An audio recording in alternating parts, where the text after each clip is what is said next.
आपके एनसीईआरटी की बुक है और क्लास आपके 9th है सीबीएसई की दिल्ली की, और यहाँ पर अब आपका सेकंड टर्म का सिलेबस स्टार्ट हो रहा है और चैप्टर मैंने शुरू करा है 8 चैप्टर एनसीईआरटी का, जो आपको कोऑर्डिनेटर का चैप्टर है। इसके अंदर मैं आपको पढ़ाने जा रहा हूँ आज इस वीडियो में, आपको बेसिक नॉलेज दूंगा ट्रेपीजियम की, रेक्टेंगल की और रोम्बस की और पैरेललोग्राम की और काइट की। और इसी के साथ चलिए शुरू करते हैं।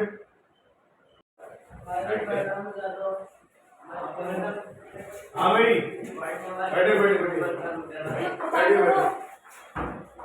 अब एक रोम्बस आपको दिख रहा है यहाँ पर, समचतुर्भुज।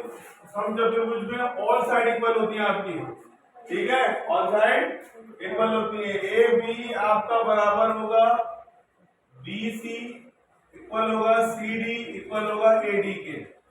इसी तरह से डायगोनल इक्वल नहीं होते, विकर्ण बराबर नहीं होते। विकर्ण है ए सी और बी डी, ये आपस में बराबर नहीं होते। बराबर ना होने के लिए कट लगा सकते हैं, ठीक है, समझ में आई बात।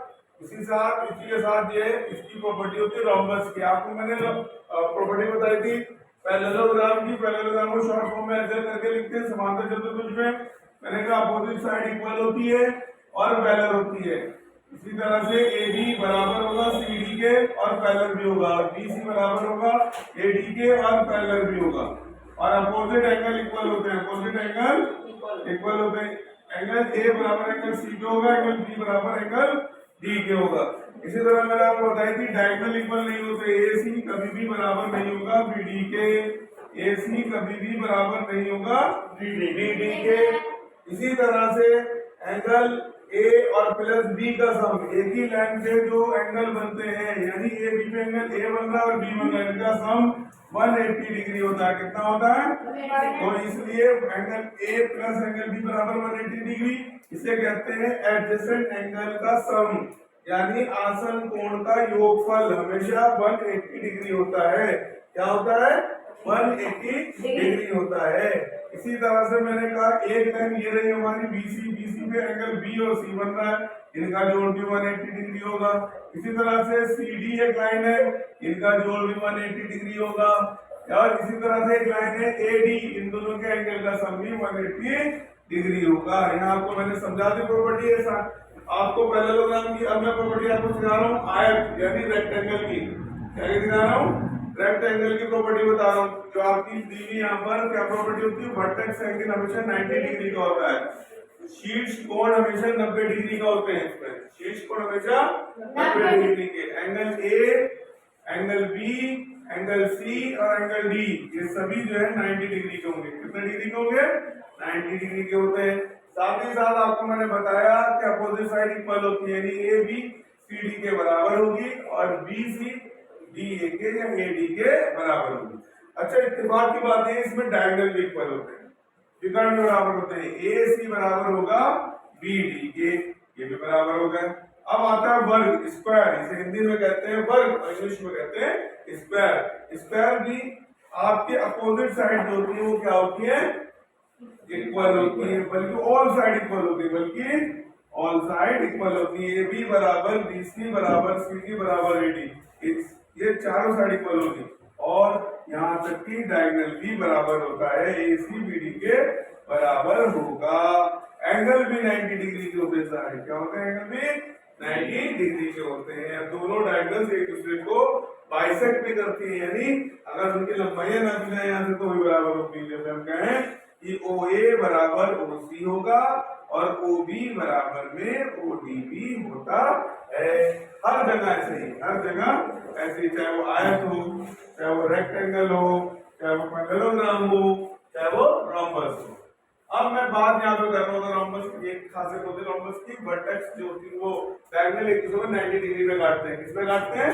90 डिग्री में। यहाँ पे अगर एंगल की बात करें, ए ओ बी बराबर बी ओ सी बराबर सी ओ डी बराबर डी ओ ए, ये सब के सब 90 डिग्री के होते हैं। क्या होते हैं? ये भी 90 डिग्री, ये भी 90 डिग्री, ये भी 90 डिग्री, ये भी, और ये लाइन भी इसके बराबर होती है। ओ ए बराबर ओ सी होता है और ओ डी बराबर ओ बी भी होता है। ये रोम्बस की प्रॉपर्टी हो गई। अब रोम्बस के बाद आता है ट्रेपीजियम। क्या आता है? ट्रेपीजियम। समलंब चतुर्भुज कहते हैं। क्या कहते हैं? समलंब चतुर्भुज। बच्चों यहाँ पे करा दो या मिटा के कराऊं? यार आप लोग कर लेना पैरेललोग्राम। चलो पैरेललोग्राम को मिटा देते हैं। ये आपने कर लिया। अगर आपको इस चैप्टर में प्रॉपर्टी पता है तभी आप इस चैप्टर को कर पाएंगे, नहीं तो ये नहीं कर पाएंगे। जो बच्चे नए हैं हमारी क्लास में वो सब्सक्राइब करें, चैनल को लाइक करें और शेयर करें। सब्सक्राइब जरूर करें। लास्ट वीडियो मैंने आपकी बनाई थी, देखो आपको पेपर के पढ़ने में से उसका नहीं देखी वो देख ले। अभी लास्ट वीडियो मैंने बनाई है आपकी। चलिए अब हम लोग बात करते हैं यहाँ पर चैप्टर को स्टार्ट करें। सेकंड टर्म आपका शुरू हो चुका है एनसीईआरटी का। ये आपका सेकंड दौर शुरू हो रहा है। सेकंड टर्म के लिए तैयारी चला रही है एनसीईआरटी की, जो कि आपकी 9th क्लास है, दिल्ली के अंदर आप पढ़ रहे हैं। उसका फायदा उठाइए और पूरा कोर्स करिए। अब मैं आपको पढ़ाने जा रहा हूँ ट्रेपीजियम। क्या पढ़ाने जा रहा हूँ? ट्रेपीजियम। ट्रेपीजियम को हिंदी में कहते हैं समलंब चतुर्भुज। चतुर्भुज समलंब चतुर्भुज की खासियत क्या होती है? इसमें सिर्फ 2 लाइनें पैरेलल होती है। कितनी लाइनें पैरेलल होती है? 2। और एक छोटी होती है और एक बड़ी होती है। एक छोटी होती है और एक बड़ी होती है। ए बी सी डी, इनमें ये लाइन इसके पैरेलल होगी। कौन सी? ए बी लाइन पैरेलल होती है सी डी के, लेकिन इसमें बी सी लाइन पैरेलल नहीं होगी ए डी के। एक पैरेलल होती है, एक पैरेलल नहीं होती। इसके अलावा डायगोनल भी इक्वल नहीं होते। क्या नहीं होते? डायगोनल भी इक्वल हो सकते नहीं हो सकते, मुझे नहीं पता। वो पे काटते हैं जो कि बराबर नहीं होते। ओ ए कभी भी बराबर नहीं होगा ओ सी के, और ओ बी भी बराबर नहीं होगा ओ डी के। और इसमें जो है 2 लाइनें पैरेलल नहीं होती। कौन सी? मैंने लिख दिया, ये पैरेलल नहीं होती इसके, ये पैरेलल होती है। इसे ए इसे बी भी मान सकते हैं, ठीक है, आपकी मर्जी है। इसके अलावा और कोई प्रॉपर्टी इसकी नहीं है। लास्ट रह गया हमारे पास काइट। क्या रह गया? काइट। इसे कहते हैं पतंग। क्या कहते हैं? पतंग। पतंग की खासियत क्या होती है? इसकी जो है corresponding side equal, sorry adjusting side equal होती है। आसन भुजाएं बराबर होती है। कौन सी भुजाएं? बगल वाली, ये इसके बराबर होगी, और ये इसके बराबर होगी, ये इसके बराबर होगी। समझ में काइट कहलाती है। और अपोजिट एंगल इक्वल होते हैं। ये एंगल इसके बराबर होगा, लेकिन ये वाला एंगल इसके बराबर नहीं होगा। एक जोड़ा बराबर होता है, एक जोड़ा बराबर नहीं होता। तो हम क्या लिखते हैं यहाँ पर? नाम डालें ए बी सी डी, तो ए डी के बराबर सी डी होगा और ए बी के बराबर बी सी होगा। इसके अलावा बराबर नहीं होगा। अगर डायगोनल डाला जाए तो डायगोनल भी इक्वल नहीं होते। A C is not equal to B D. ये काइट की खासियत होगी। कॉरस्पॉन्डिंग साइड इक्वल होती है, अपोजिट साइड इक्वल इसमें नहीं होती। मैं आपको एक बात बता दूं, चाहे रेक्टेंगल ले लो, चाहे रोम्बस ले लो, चाहे स्क्वायर ले लो, चाहे ट्रेपीजियम ले लो, ये सबको पैरेललोग्राम को कहा जा सकता है, लेकिन काइट को कभी भी पैरेललोग्राम नहीं कहा जा सकता। किस को आप पैरेललोग्राम प्रूव कर सकते हो? ट्रेपीजियम को भी।